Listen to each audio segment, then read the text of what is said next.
నమస్తే, welcome to our channel. నేను పద్మిని. ప్రస్తుతంతో పాటు ప్రముఖ ఆధ్యాత్మికవేత్త, జ్యోతిష పండితులు, అమ్మవారి సేవకులు, దత్త గణపతి ఉపాసకులు మురళీధర్ శర్మ గారు ఉన్నారు. మాట్లాడదాం. నమస్కారం అండి. మహాదేవ. కన్యా రాశి వారికి ఈ శని ఇచ్చేటటువంటి ఫలితాలు ఏమిటండి? వక్రగతి వల్ల వీళ్ళకి ఎటువంటి రిజల్ట్స్ ఇవ్వబోతున్నాడు? తప్పకుండా అమ్మా. కన్యారాశి అనగానే మనకు పా, పి, పు, పే అక్షరాలతో పేర్లు మొదలయ్యేటువంటి వారిది కన్యారాశి కింద చూసుకోవచ్చును. కన్యారాశి వారికి కొంతమేర జనవరి, ఫిబ్రవరి నుండి మార్చి నుండి అంతకుముందు ఉన్నటువంటి పరిస్థితి వేరు. ఈ మార్చ్, ఏప్రిల్, మే లైక్ ఈ సిచ్యువేషన్స్ వేరే. బాలేదు, ఖచ్చితంగా బాలేదు.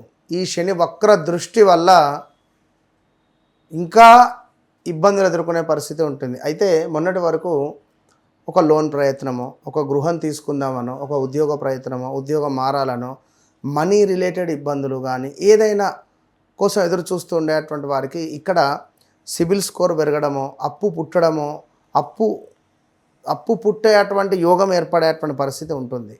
సో ఇక్కడ మరొకటి, భార్యకు లేదా భర్తకు, కన్యారాశిది మన భర్త అయితే భార్యకు హెల్త్ రిలేటెడ్ ఇష్యూస్ రావడం కానీ, లేదా భార్య అయితే భర్తకు హెల్త్ రిలేటెడ్ ఇష్యూస్ రావడం కానీ, అదేవిధంగా కొంతమేర గొడవలు ఏర్పడే సిచ్యువేషన్ ఉంటుంది. పని చేసే చోట కానీ, ఇంట్లో కానీ, బయట కానీ అపార్థం చేసుకోవడం కానీ, కొన్ని గొడవలు అనుకోకుండా క్రియేట్ అవ్వడం ఉంటుంది. అదేవిధంగా వీరికి కూడా వీరి యొక్క తండ్రి గారి యొక్క ఆరోగ్యానికి సంబంధించి కొంత వీరి మనసుని ఇబ్బంది పెట్టేటువంటి పరిస్థితి ఉండే ఛాన్స్ ఉంటుంది. సో సీక్రెట్ విషయాలు ఏమైనా ఉంటే అవి బయటపడేటువంటి ఛాన్స్ ఉంటుంది. మొన్న ఈ మధ్యనే ఒకరికి సంబంధించింది, తులారాశికి సంబంధించింది, భార్యాభర్తలు ఇద్దరు రావడము, భర్తను కొంత దూరంగా ఉండమని చెప్పి భార్య నా దగ్గరికి వచ్చి మాట్లాడింది. తను పడుకున్న తర్వాత తన మొబైల్ అనుకోకుండా లాక్ ఓపెన్ చేస్తే వేరే అమ్మాయితో ఫోటో దిగినట్టుగా ఏమో చూసిందట. ఆ విషయం గురించి నన్ను అడుగుదామని చెప్పి వచ్చాను. అతను ఉన్నాడు, ఏం చెప్పాలో అర్థం కాలేదు గురువారు అని. అంటే చెప్పలేం ఏది ఎట్లా జరిగేది. ఇలాంటి సీక్రెట్ విషయాలు బయటపడే ఛాన్స్ ఉంటుంది. ఇది ఉదాహరణ, నేను చెప్పింది జస్ట్ ఇది ఉదాహరణ. ఇంకా ఎన్నో ఉంటాయి. అప్పులే కావచ్చును, ట్రేడింగ్ కావచ్చును, ఇన్వెస్ట్మెంట్ కావచ్చును, ఇంకా చాలా ఉంటాయి, చెప్పలేం.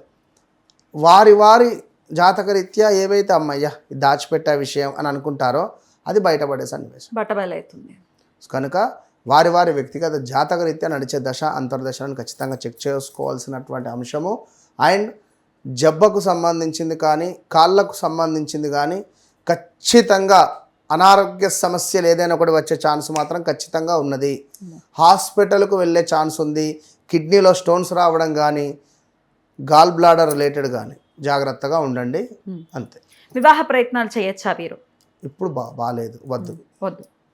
ఉద్యోగం లేదు మాకు అనుకునే వారి పరిస్థితి ఏంటి? ఉద్యోగం వస్తుందా ఈ సమయంలో? ఉద్యోగం కోసం తిరిగి చెప్పులు అరిగేటువంటి పరిస్థితి ఉంటుంది. అంటే గురుబలం ఉంది కనుక ఉద్యోగం రావచ్చును. బట్ శని వక్ర దృష్టి వల్ల నేను చెప్పేది మాత్రం ఉద్యోగానికి సంబంధించి ఇబ్బందులు ఎదురవుతాయి.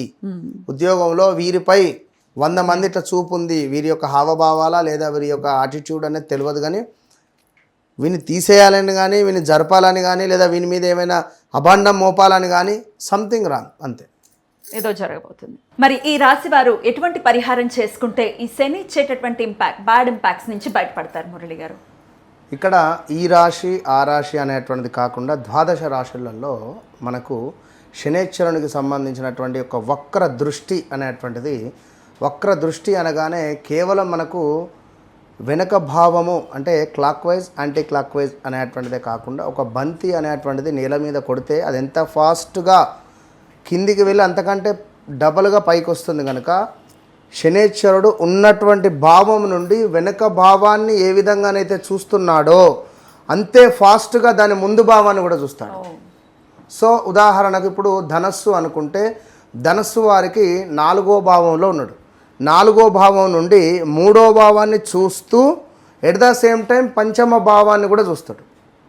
కనుక ఓవరాల్గా ఒక ధనస్సు ఇది అని కాదు, మకరం కానీ, కుంభం కానీ, మీనం కానీ, మేషం కానీ, ఎవ్రీథింగ్ ఏ రాశి వారైనా కూడా ఖచ్చితంగా శనేశ్వరునికి సంబంధించినటువంటి కుదిరితే మీ స్తోమత మేరకు ఏదైనా ఒక హోమము కానీ, ఎందుకంటే ఇప్పుడు రేపటి కాలంలో మనకు ముందు శనైశ్వరుడు వెళ్ళేటువంటి పీరియడ్ ఏదైతే ఉందో అది ఇంపార్టెంట్. వక్ర దృష్టి అనేది ఒక మనకు ఈ యొక్క జూలై 27 నుండి డిసెంబర్ 11 వరకే ఉంటున్నది. ఇందులో చివరి 2 నెలలు చాలా డేంజర్ జోన్లో ఉంటుంది ఖచ్చితంగా. కనుక కుదిరితే చండీ హోమం కానీ ఇప్పుడు మన ఆధ్వర్యంలో అనుకుంటున్నాం, అమ్మవారి దయ వల్ల కామాఖ్యలో ఖచ్చితంగా సంకల్పం చేస్తున్నాము. కామాఖ్య అంటే చాలా అత్యంత పవర్ఫుల్ కలిగినటువంటి క్షేత్రం అందరికీ తెలిసిందే. సో అక్కడ చండీ హోమంతో పాటుగా శనైశ్వరునికి సంబంధించినటువంటి మూలమంత్ర హోమము నిర్వహించేటువంటి పరిస్థితి కలదు. కనుక ఇట్టి సుందరమైనటువంటిది అంటున్న సువర్ణ అవకాశం కాదు ఇది, సుందరమైనటువంటి అవకాశములో అందరూ పాల్గొనేటువంటి విధంగా, ఇప్పుడు మీరు నేను అనేటువంటిది కాకుండా సర్వదర్శనం ఏ విధంగా ఉంటుందో ఆ విధంగా అందరికీ, మధ్యతరగతి వారికి, ఉన్నవారికి, లేని వారికి అందరికీ ఒకటే బడ్జెట్, అందరూ పెట్టుకునేటువంటి బడ్జెట్. ఒక చిన్న ఫంక్షన్ చేస్తే ఎన్నో వేలు ఖర్చు పెట్టుకుంటున్నారు. అందులో సగం కూడా కాదు మనం చేసేటువంటి బడ్జెట్. కనుక మీ గోత్రనామాల మీద చేసుకోవడానికి మీరు సిద్ధమా అనేది మీరు గుర్తుంచుకోండి. ఎందుకంటే ఎన్ని రోజులు ఇదే విధంగా ఈ యొక్క కర్మలను అనుభవిస్తూ ఉంటారు. ఖచ్చితంగా ఏదో ఒకటి, ఇప్పుడు లక్షకు ₹1 తక్కువైనా కూడా దాన్ని 1,00,000 అన్నారు. కనుక చెప్పలేము, ఒకవేళ మీ యొక్క కర్మ అనేటువంటిది అక్కడ సిద్ధించవచ్చు. ఆ రూపాయే నేను కావచ్చును, ఒకవేళ చెప్పలేం కదా. 1,00,000కు ఆ ₹1 ఏ విధంగానైతే చేరిస్తే బ్యాలెన్స్ అవుతుందో, సో మీ కర్మకు ఒకవేళ కామాఖ్య అమ్మవారి యొక్క అనుగ్రహం తోడైతే రాబోయే రోజులలో విజయం మీదే.